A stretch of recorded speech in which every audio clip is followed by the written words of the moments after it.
to the new Overlords Podcast, a video game show where I'm joined every week by someone who would always open Pandora's box. It's Sema. Hello there, Sema. Yes, I totally would. I am so nostalgic about that game. Yeah, Yes, I I would. am referencing the game. A lot of people probably don't remember it. It wasn't very big. I don't think it was a huge game when it came No. out, but It was a Microsoft game. it was a Microsoft game. It was a Microsoft game. It was a Microsoft published game. And I don't know if they made it or who made it, but they definitely published it. I was working at Microsoft at the time, so it was one of the games that, I just went on the internal company store. We still had to buy them, but I think the most we ever paid was like $5 or $10 for any of the Microsoft published games at the time. So yeah, I definitely had it. I only played it a little bit. How much did you play it? Like all of it, or? Yeah, I definitely played all of it, and maybe more than once. Oh, that's cool. That's cool. And Yeah, that was, the thing about Pandora's Box one of the things I really loved about it was as you completed each puzzle, it came together to make a picture. yes. So like jigsaw Okay. puzzles obviously do that, but all the kinds of puzzles did that. Or as I remember, maybe it was only most of the puzzles, but I like that aspect of it. And they would be something historical. The picture it didn't like tell you about history that I remember, but it'd be like a picture of the Venus de Milo or Yeah. something. No, now that I'm scanning through the video, everything that they're showing in here is, yes, it's that kind of art. It was also back in the day when Microsoft was big into like licensing art assets and trying to save and capture and retain digitize the world's art and things like that too. Google was doing that for a while. I don't think anybody really focuses on it very much anymore, but yeah, that was a traditional puzzle game. We're going to be talking about a puzzle game today, though, aren't we? Or is it a Yeah. puzzle game?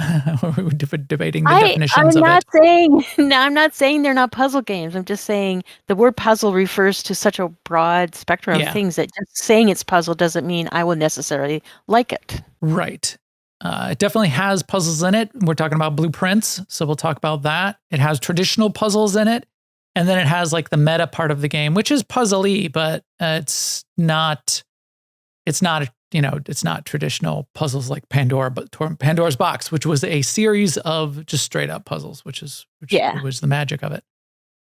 But yeah, so cool. We'll talk about that. First, let's talk about the news. Good news, everyone! We do have some good news this week, don't we, Sema? I think so.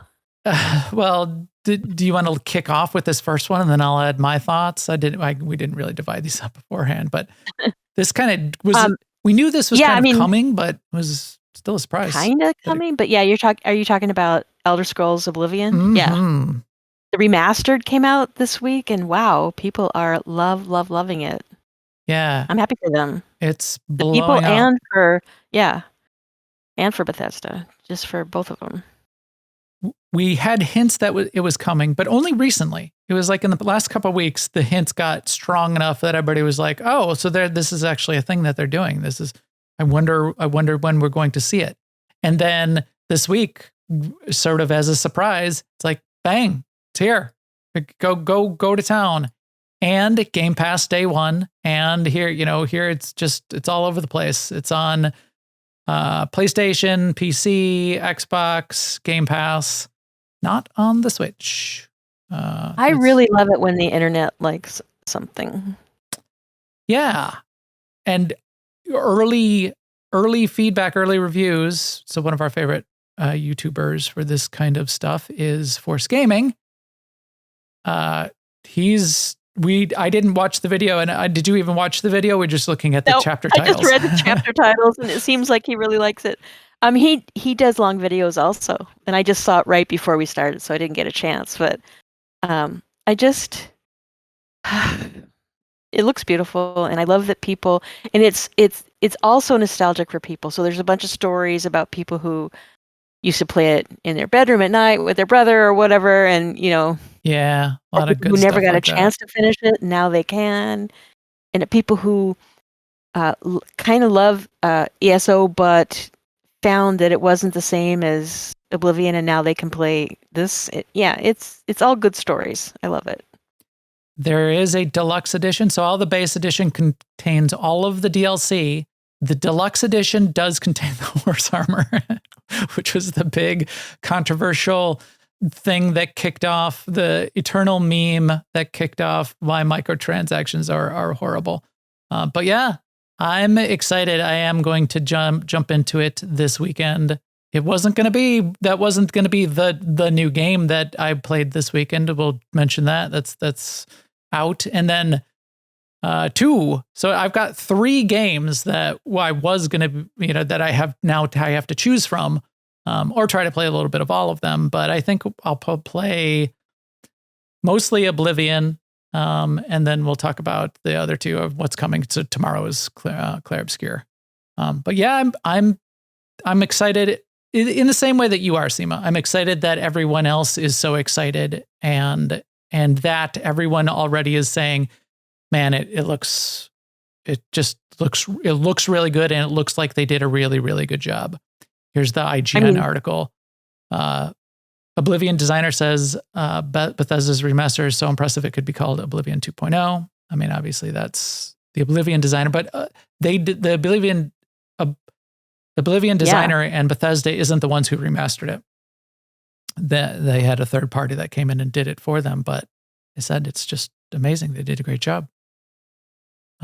Much more than a texture update. Good job, guys.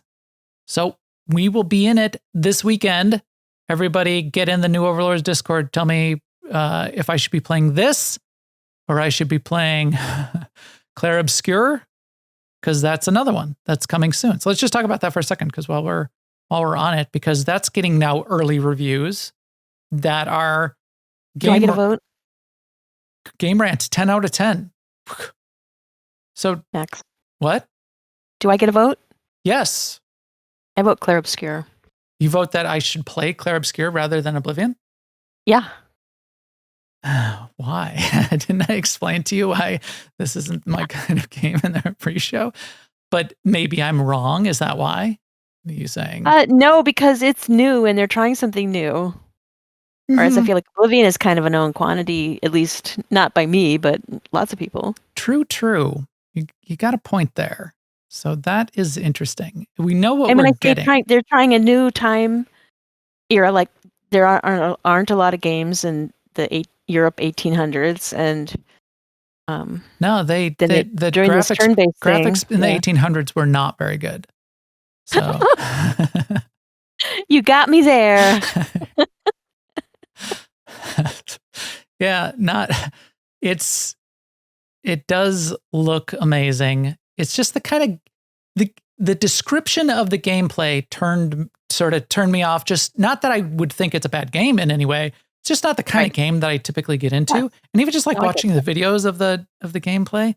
But as you say, they're trying something different. You love StarCraft, right? I do, but StarCraft's very different than this. Are you saying because it's turn-based? Yes. Not even close to being the kind of the same thing. Kind of my point about puzzle games. It's not. It's beautiful. So there's that. And so I would like to see it in action. And it is also day 1 on Game Pass, and it's coming out tomorrow. So there's no reason for me not to try it. It's just, which would I be potentially trying first? You're right that I know what I'm going to be getting with Elder Scrolls Oblivion. I'll still probably take a look at it, but maybe I will focus on this and try to get into it and see if it's something that I could both appreciate and like playing, which would be interesting. Whenever I think about playing a single player RPG, I get like anxiety about how many games I have in my Steam library and how I should play all the ones I've already bought. Yeah, I do too. And, because we do what we do for the podcast, I've given myself leave to go ahead and try things and know that I'm not going to finish it. I even before though, I rarely finished RPGs. So many of these games are so good these days. And both KOTOR games. I keep having the urge to go play Assassin's Creed and play more of that, but I have no time. Yeah, I want to go. I want to go back, and then every once in a while, like Star Wars Outlaws pops into my head. It's like, oh, I should go. I should get into there. I should go do that. It's just there's so many games to play, and there's the kind of games that really hook me. You know, like I'm still playing a bunch of Ark, and I'm still playing Star Wars because it's got the season and it's got all of our friends. I can't not play those games. Those really, those are my number ones. The building, if I'm into a building game, and I'll only do one of those at a time, like the building survival games. But speaking of that, there's the third game that was on my list to potentially be playing this weekend, which I think I will definitely push off for a week, if not two, to get through those other two. But I am, because now I've been hearing great things about this, but it's very early access. It's RuneScape Dragonwilds. So RuneScape Dragonwilds is now out. It's getting a lot of early, very positive reviews. It is early access on Steam. You do have to pay for it, early access. It's $30. And people are basically describing it as a modernized, good-looking, because I never thought RuneScape was good-looking, but a modernized, good-looking aesthetic of RuneScape applied over the top of the gameplay of Valheim. So people are saying it's pretty close to Valheim, and kind of the progression, the way food works, the way gathering works.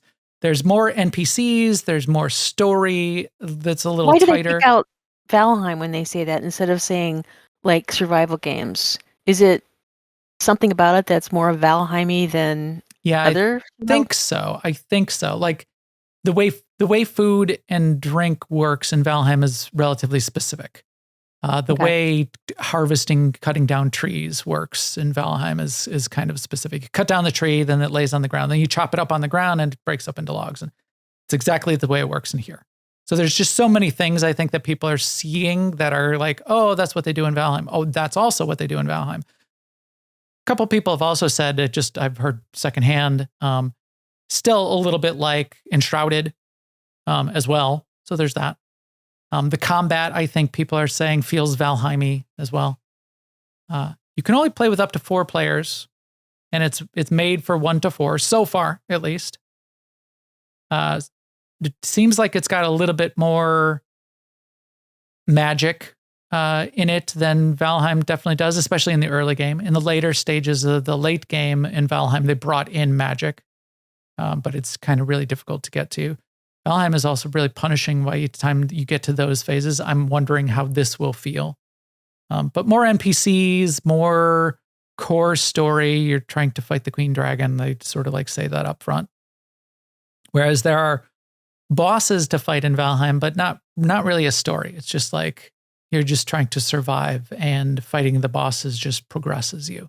But it's not like because of anything. You're just in the afterlife and proving to Odin that you're worthy, kind of thing. But yeah, because it's getting such good reviews and it's survival, why would I not? Because that's kind of my thing, right? Yes. So that is on my list now, bumped up on my list. It was started low on my list because of RuneScape. Not because RuneScape is bad, but I was never enticed by the RuneScape aesthetic and some of the core RuneScape gameplay. And it seems like they took like the concept art of RuneScape and none of the other things that I don't like as much, and put it into a survival game, which then that sounds okay. So yeah, that looks interesting. 2 more things in the news. I only pulled this up not because we're Fortnite players, but not because we're bitter. The second one in particular, because we are Star Wars fans. And boy, Fortnite gets whatever they want. They do. They get whatever they want. We want like the stuff in our Star Wars game. We play Star Wars: The Old Republic, which is a Star Wars game, and there's stuff we want in there, and it's always like, well, we can't really do that because blah blah blah lore and blah blah blah. Yeah. And then Fortnite gets like the Darth Sidious explanation of what's going on in episode 9 of the movie. His broadcast to the galaxy that he has returned came out in Fortnite. And then if they want like a Girl Scout Jedi or something, they get it. Yes, and this. So explain what I'm looking at on the screen here, Sema. That's making my eyes bug out of my head. It's famous Darth Jar Jar. Darth Jar Jar. They're doing a Darth Jar Jar. So Sema said, do you think they do this and they don't ask permission from Yeah. And I said, no, I think they get permission. And it goes like this. So Broadsword goes and says, yeah, we'd like to do we'd like to add Gungans, and then the lore people from LucasArts say, well, they're not really in the classic era. It doesn't really fit with canon, so you can't really do that. And then Fortnite comes and says, we're going to put Darth Jar Jar in the game. Isn't that hilarious? And they go, it doesn't really fit with canon or lore. And they go, oh, we have our lore codex right here. It's filled with $1 billion. And they go, that looks interesting. I see your point now. You make a very interesting case. Darth Jar Jar sounds appropriate for your lore and canon. Now, I get it, but they've already, I don't know. I don't get it completely. But money. I get money. So Darth Jar Jar is coming to Fortnite. So Forster makes a point that it's not the first game that's had Darth Jar Jar. Okay. That makes me feel a little better. All right. No, not game, Lego show. Yeah. Oh, the Lego show? The Lego show Star Wars Rebuild the Galaxy. Boy, Lego, well, I guess Lego can do whatever they want to. But Lego's always super high quality in whatever they do too. Yeah, so I want to watch the show. If Lego asked to put my likeness into one of their games, I would allow it. Because I trust them. If Fortnite asked, I don't know if, I'd probably allow, well, for money, I would allow it.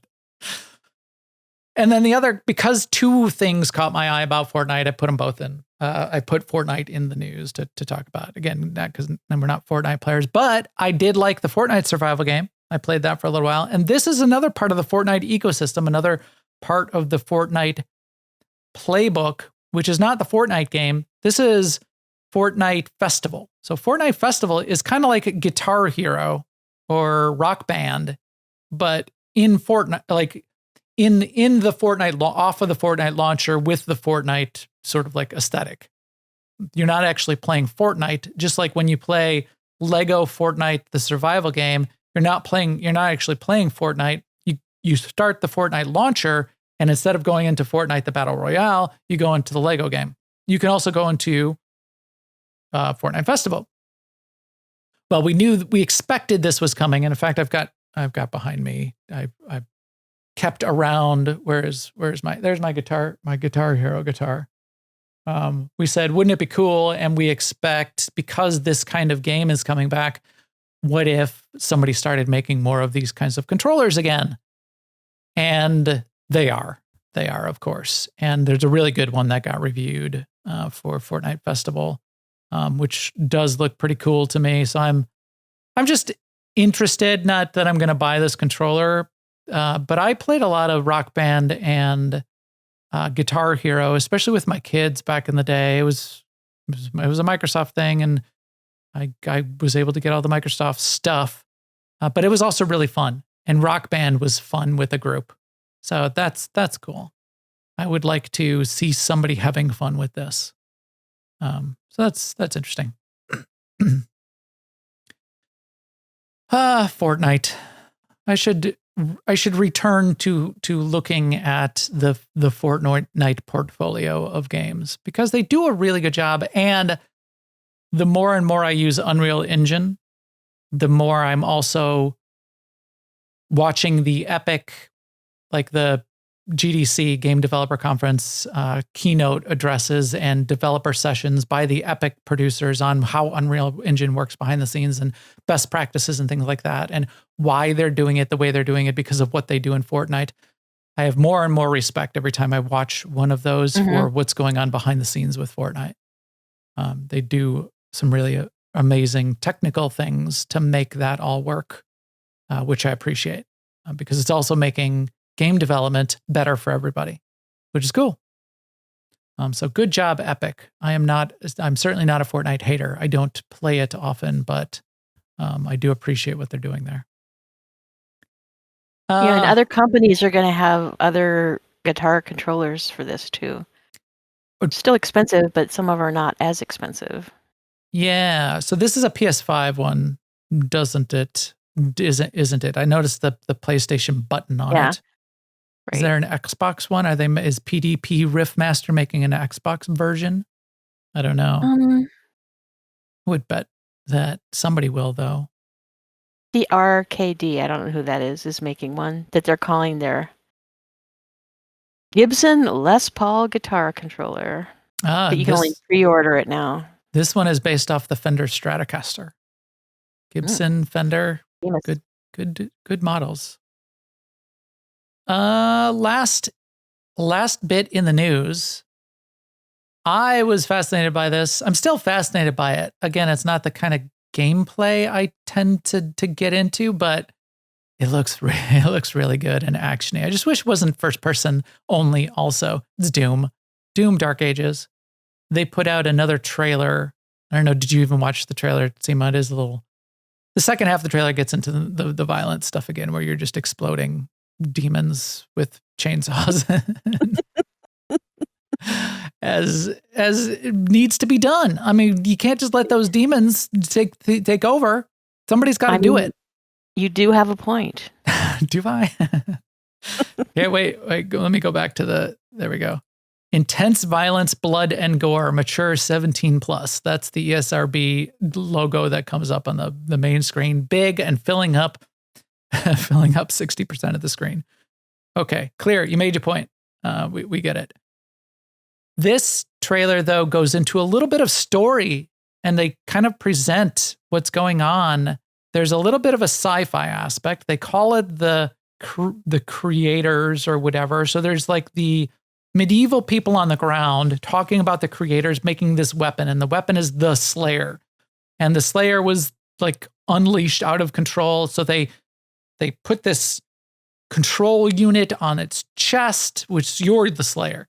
So and then you're like locked away in this orbital station of some kind. In the trailer, so this is all within a 60-second first half of the trailer, and then there's gameplay in the second half. The head demon wants to come. The enemy is divided. These guys are. This is our time. Now is our time. We're going to invade. The forces of hell are going to invade. So all the medieval people then are fighting back, and then they say, "We can't do this alone. We need the weapon. Call for the Slayer." And then you get blasted down to the planet, and you then are unleashed upon the demon hordes. But all the medieval people, like, they don't like you or trust you. That was kind of made apparent, again, just in this 30 seconds, that they're kind of like afraid of you. And it seems like there's even a couple lines from the demon lord who's not afraid of you, but like resents how much they are afraid of you. And I think he has a line like, I can't rule while you are the thing that they fear. So, because he probably rules by fear and violence. And then they show the gameplay where you grind up a skull in a grinder in your arm and shoot shards at people, and then whip your shield, which is razor blades around the edges, razor spikes. It looks like you maybe even like put on a giant mech suit and punch big demons in the face, and chain guns, and then this part, you get on this, I don't know if it's robotic or what, but it's like a robotic dragon thing, and it looks really cool. Wings pop out, and they're hollow wings, and it's got rockets on it, and you blast off. That had me right there. So I was again, I'm fascinated. Is this going to be on? Oh, it says Game Pass. No way. I guess I'm going to be playing Doom Dark Ages at least a little bit. Game Pass, right there. BattleNet. It's on BattleNet too, Sema. That's Gonna make you play it. That doesn't make it free like No, Game I guess Pass it doesn't. They just like are adding. Well, I guess yeah. I keep thinking like, why do they keep adding these things to the launcher? Well, now it's just Microsoft's BattleNet, so why not? Right. PlayStation, Xbox, Steam, BattleNet, Game Pass. Okay. We'll see. That's coming May 15th. We got a couple weeks. We got 3.5 weeks until we get to that one. Cool. Can play a couple other games before we get to then. Anything else news-wise that you wanted to chat about, Sema, before we get into No, what's I don't next? think so. Yeah, I think that's good. I'm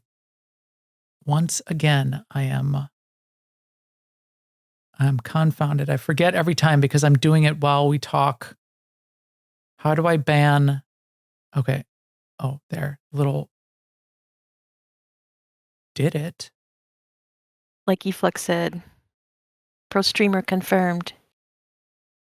Got it. But You did it. I banned a spammer from, it still messes up the chat on the stream view because now it's got one message deleted by a moderator, new overlords banned, blah, blah, blah, blah, blah. Like, I don't want that. I want nothing. I want just our chat to go back. I should write an API that just gets the chat that I want and puts it up how I want. Yeah. Yeah. You Anyway, should. that's enough of the news. This podcast is brought to you by everyone out there who is listening to this very unprofessional version of messing around with the chat room and Twitch tools while we try to do an audio podcast. This podcast is also brought to you by everyone watching live. We really appreciate it. It's really great to see. We are potentially changing up the format a little bit, tightening things up. I'm trying to really watch what people like and how many people still are watching and listening after I've been droning on about a game of the week in the second half of the show. I think we're going to shorten that up a little bit so we can flex a little bit more and play around a little bit more with the news articles and drone on a little bit less in the second half and maybe shorten the show just a tiny bit. So we'll see how that goes. We appreciate everybody's feedback on that. Write in on the comments here on the YouTube video or jump in our Discord and let me know. If on your commute you needed the longer version, let me know that. If the shorter version is feeling good, let me know that too. This podcast is also brought to you by Garden and a Goat, the upcoming game from Contemplation Games, which just hit Alpha 1.0. It has not started the playtest. That's going to start hopefully tomorrow. We're still waiting for Steam to approve the playtest build. So they have a couple days of build approval. But our build is ready to go.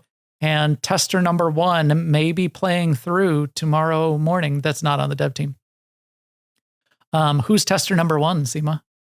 I think that might be me. It is. It's you. It's a Sema. So we will see. It's closed. We're only going to have probably about a dozen people going through Alpha 1. It's going to be very, very closed and very tight. It's going to be sort of a guided walkthrough. And we're going to watch them play. They're going to share the screen over Discord so we can sort of see those first steps. But I was making this morning, I actually played the game straight for an hour to plant a bunch of stuff, build up the garden, get a bunch of stuff out there, just straight up playing the game and unlocking enough of the things that I could record enough video of all of the different things that are currently in the alpha that I can make a 60-second trailer. So I had to play the game for an hour to get a 60-second trailer video. I hope to get that out tonight. It may come out tomorrow or in the next couple days. So you'll be able to see a little bit too. But that's been really fun, and we'll be doing more of that in the future. But now, it looks like meat's back on our menu, boy. No way, God. Gosh. I kind of like the mango bread. So our meat on the menu this week is a game called Blueprints. I played about 30%, about 35% of the game. So a little more than a third of the playthrough. and maybe even a little bit further. It depends on like how you would measure your progress on this game, because it is a very interesting game. It's a puzzle. I almost said it's a puzzle game. It's a game that has puzzles. And in a meta sense, you're trying to solve a puzzle in some way. You're trying to solve how to get I never to. said that games were not puzzle games. That's how you took it, but that's not what I meant. Well, I thought you said very clearly that Blue Prince is not a puzzle game. No, I didn't. I said because it's described as a puzzle game doesn't mean I would like it. I said Yes, Where's that I Waldo get. is not a puzzle game. Yeah, you did say Where's Waldo. That's It's not the a puzzle only game. thing that I said, yeah. That's just a funny picture. Wait. It is a puzzle. Right. It's both a game that has traditional puzzles in it. We'll talk about some of those, but it's also you're trying to solve how to get to the hidden room in this first person view of walking through these rooms in this mansion. The trick to it that makes it kind of different than just a straight up, like a game like Myst is it's also got, they say roguelike, and you really got to sort of like couch that and describe it. So the roguelike elements are the fact that you get a set number of moves kind of as you're playing through the game on a given quote unquote day. So each day in the morning, and there's a story, you've sort of been bequeathed this mansion, and Uncle Sinclair says, "Hey, Simon, you got to find your way through this mansion to the 46th room. And if you can do that, you get to keep the mansion. Then it becomes yours, but you got to do it." And the trick is it's a magical mansion of some kind. The rooms reset every day and the rooms shuffle, and you never know what's going to be where. And in fact, you kind of guide how the rooms connect and unfold each day. And you have a set number of steps, and those are your moves throughout the day. And every time you enter a room, you expend a step. Some rooms will consume more steps. Some rooms have items like food gives you additional steps. But each day, if you run out of steps, the day resets. If you have nowhere else to go, you can end the day and you go back to the beginning. Each day that the day resets, the map of the house, the game board, is wiped completely. So that's kind of the roguelike element of it. The part that's not as roguelike, and the part that tripped me up a little bit, is there's very few things that you carry from day to day. There's a couple ways to like unlock a room, which allows you to carry like a little bit of the currency. Otherwise, you carry none of the currency. You carry none of the items you picked up. A couple things around the mansion. A couple things do unlock. And those are key, because without those unlocking, you'd kind of have no progression whatsoever. But the progression is very mostly in your head, which by that I mean you're figuring out how to solve the puzzle of when you go into a room that has a traditional puzzle, you're figuring that out so you can solve it faster the next time. And you're figuring out what rooms you should place first and what rooms you should place second. So that's what you carry from playthrough to playthrough in the roguelike aspect of it. But in that, it's a very, very, very clever game, and also a very good-looking game. So this was done by a single developer over a period of 8 years, is what the story is. So the studio is Dogubomb, and Tonda Rose out of California is the developer. So supposedly over 8 years. I really like the art style, and I envy the art style because it's low poly, cell shaded, and because it's not an action game, there's very little. There's a little bit of animation, but very little animation. Performance wise, we're getting into like. I like the look of it too. Yeah, but it looks really good. I think it's painted cell shaded too, not post processing cell shaded. I tried to look really close as you're just like changing angles and you're zooming in and out, and I think everything is painted cell shaded. In that way, though, very performant and very very low poly. It is first person. So as you're going through the mansion, it's all first person view. but stylistically, everything fits really well together. It looks really good. I really like the painted textures and painted and drawn. Everything looks hand drawn also, like hand inked, which is really, really cool. It's definitely on Game Pass. So this is another one that you can get. It's on PlayStation. It's on PC. It's on Steam, on Xbox Series XS. I think is it $30? Somebody look it up. Something like that, yeah. So it's. But, wait, no, I was thinking of something else. But it's a very accessible game in that way. The whole idea of $30. There's a little bit of a story. So you play Simon Jones, and then Uncle Sinclair, the previous owner of the house. As you go through the rooms, you do pick up little pieces of lore and story as well about Uncle Sinclair and his wife and some of the things that were going on around behind the scenes. Like at one point you find this little scrapbook that has news articles of some stuff that was happening, and maybe you would discover a room that was involved in what was going on in those news articles. So it's a little bit of that. But the rooms are kind of key, and the rooms are kind of cards. So you come into the foyer, and it's the whole house is a 5x9 grid, 5 across, 9 tall. You start in the center of the bottom row of the bottom 5, and that's the foyer. There's a little bit of stuff outside, like there's a yard, there's a gate that's locked that you get to. That's one of the things progression wise you can unlock later. But you get into the foyer. It's got 3 doors. If a room has a door, you can walk up to the door. If the door is unlocked, you can click on the door to open it. When you open a door, you get 3 cards at the top of the screen. Usually, there's ways to change, maybe re-roll the cards, or maybe you get fewer than 3 cards if bad things are happening. But you get 3 cards. So those 3 cards are the blueprint. Simon, I think, is on his journey to become the Blue Prince.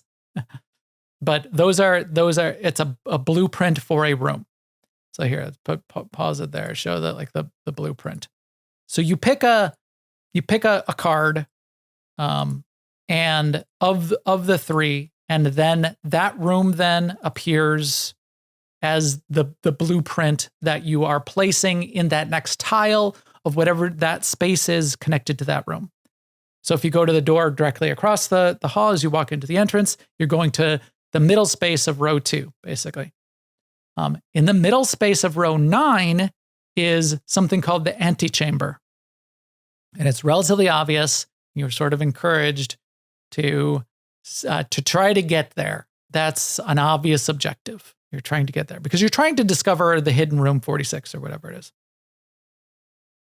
The way these cards work, though, it is some of them might have no exits. It might be a closet. The closet, though, might have some items that helps you discover keys to open locked doors. Some of them might be red rooms. Red rooms usually have a penalty. If you go into that room, maybe it's going to take some of your steps away for the day, or maybe it's going to cost you some money. So you have coins and gems and keys. Keys unlock doors. Sometimes you need to spend gems or even have gems to place a certain kind of room. And some rooms then have set puzzles. The puzzles, if you solve the puzzle, then you get a little bit of a reward for some of the puzzle rooms. And those puzzles can be very traditional puzzles. Like there's a parlor room with a kind of a fun puzzle. That's one of my favorite puzzles. In the parlor room, you get 3 boxes. And there's a little note on the table from one of Uncle Sinclair's friends who said, hey, I wrote down those rules of that fun parlor game that we were talking about. I just wanted to leave this with you, so I'm sending you this letter. So you get to then like read the rules. And it's at least one box has a lie on it, printed on it. And at least one box has the truth printed on it. And there are 3 boxes, each with a statement on them. Those boxes then read the statements. And because you know that one is a lie and one is a truth, maybe 2 are a lie, maybe 2 are truth, you know that you can then potentially deduce from those statements which box to open. You get to open one, you get one shot, and then there's gems. There's 2 gems in the box. Fun little lie, truth puzzle. It's straight up puzzle game. Logic puzzle, which I really like. You go into the room once. It's a different set of statements every single time. So you do have to redo this puzzle every time. There's another puzzle in the pool room that has a set rules that you discover. It's kind of it's on a dartboard, and you got to figure out. You got to press it of the 20 numbers around the outside of the dartboard. You have to press them, and it's a different order every single time. And you have to press them, and different things are lighting up on the dartboard, and you have to figure out why. And it's a straight up puzzle. Once you solve what it's asking you to do and how it works, then you can solve it faster the next time. But that's all you take away from those. You have to solve the puzzle to get what it's giving you. The pool room puzzle gives you a different, like a key card or a key or a gem. The parlor puzzle always gives you 2 gems. So when you get the 3 cards that are drafted to go into the next room, that's when it's giving you the opportunity to say, well, hey, I need some gems. I see that the parlor is one of my 3 cards. I'm going to pick that one. The roguelike element of it, though, is what if, all the cards that you pick are dead ends, which is possible. And you're not guaranteed to have a path to the antechamber, for example. You're not guaranteed to have a linear enough path that you won't run out of steps before you get to the antechamber. You have the opportunity to be frustrated because of RNG. And that was one of the things that grated on me just a little bit. So I played it far enough. I think I played through 7 days, and I did get to the antechamber. I figured out how to get there, and you can't just get to it. You also have to figure out how to open it, and I figured out how to open it, and I got in there, and I experienced what was in that room, which was a little bit of there's more to do. Your princess is in a different castle kind of situation. And then my day was over. So I even got like an interesting item in that last room, which was going to lead on. But I was then like out of steps. I tried a couple things to use that item. I couldn't use it. My day was over. Everything reset. I had no progression. I had nothing out of that room. It was done. And it was at that point that I stopped. Because you really need to surrender to the roguelike mechanic if you want to continue on and solve it. And it's not terrible. It's just, I was a little disappointed that there wasn't, I would have wanted more progression. I think it would have felt better to me if there was more progression along the way. Maybe if there was more opportunity to keep your currency once in a while. I only got to keep it once between 2 days because there was a special room that I discovered, and you don't keep it all, and it's complicated to decide whether you're going to keep it or not. So there's a lot of like those little strategy pieces of like what rooms you're putting together, but the lack of progression grated on me just a little bit at that point. I didn't like feeling like I got to a pinnacle, like feeling like I achieved something, and then like having it all taken away. And I'm like, Yeah, that doesn't sound like I would like that either. so I kind of flipped the table. I had played then. I looked at my played time, and it was about 4.5 hours. And most of the average play time, I think, is around, they say around 15 hours. Now, I think I might have gotten lucky and gotten to the antechamber potentially sooner than average, because in previous playthroughs I wasn't even close. Like one of the previous days I got a little bit close. The previous day to that I got nowhere close.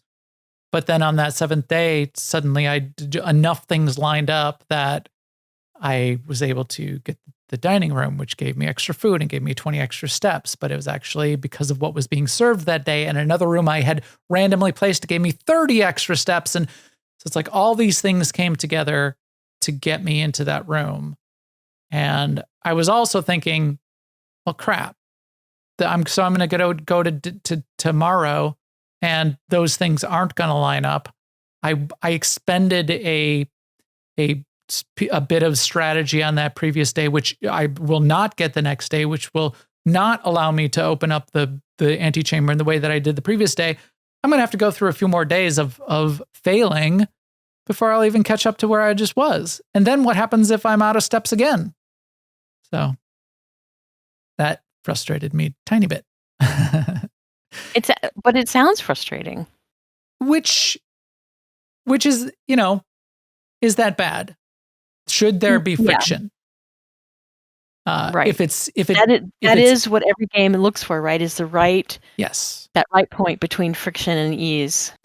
And I wasn't really angry, so I think it was probably a little more frustration than I would have preferred. But I have in the past. So I think I finished this on my playthroughs like on Monday. And then yesterday I did, in an idle moment, think, oh, maybe I could give it one more go. Let me do one more day. That might be interesting. So I don't know. I don't know if it is too much. If I don't go back to it all, then it is too much for me. But a lot of people seem to be having a lot of fun with it and definitely getting through it all the way.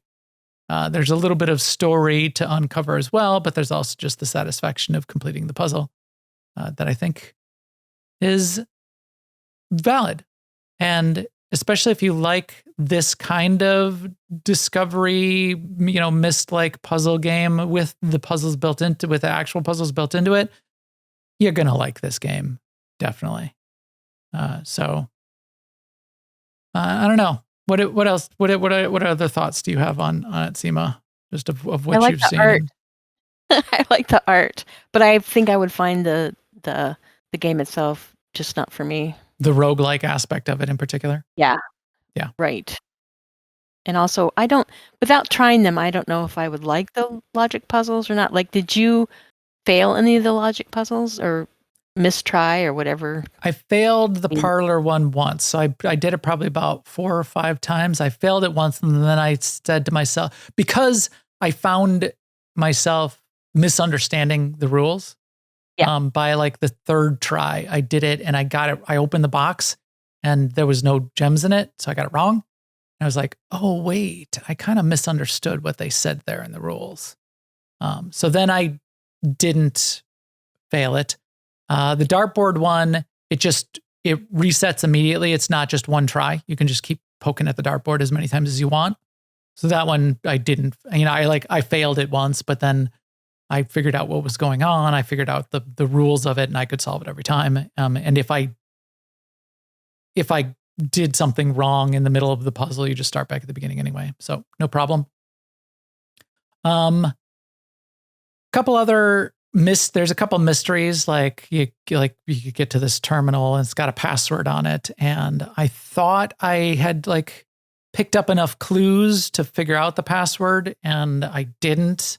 And that was a little frustrating. So I don't know what I'm doing. I'm probably missing something there. So I don't know. There's not a lot of those just the straight up puzzles, at least that I've gotten to yet. So I think, in fact, I'm only remembering specifically the 2.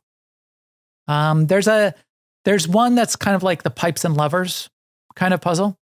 There's a steam generator and 2 sources of steam that you're putting into the boiler, and there's pipes that connect it, and you have to turn the valves and turn them around, and so that you open a door and open a way to get to that door. And so you got to go up and go around to turn on the other thing, and then you come down and go around it. So that was just a straight up puzzle. So that's a good one. So at least 3 straight up puzzles, but not a lot of them then. And then reset the house and call it a day and do it again. So yeah. The roguelike twist, I think, is an interesting aspect. And a clever way to approach this kind of game and try to do something different. So I do applaud the developer for going that direction, and think without that, if it was just a set number of rooms, or you get all the rooms and you just put them together how you want, it wouldn't be as interesting of a game. It's still, because it's roguelike, can be frustrating, but a lot of people like that variable reward schedule, right? Mhm. Even if we think we don't. Right. So yeah. Right. All right. So that's Blueprints. It's worth it. It's worth experiencing, especially if you like puzzle games. I would rate it highly for what it is. Will I finish it? I don't know. So that's my personal rating. Would it be, of all the stars or whatever for my personal rating? Probably not. Would it be all the stars and points and numbers on its genre and its class of game? Yeah, it's a really good job. He did a really good job on this game. But I think that's it for today. So there we go.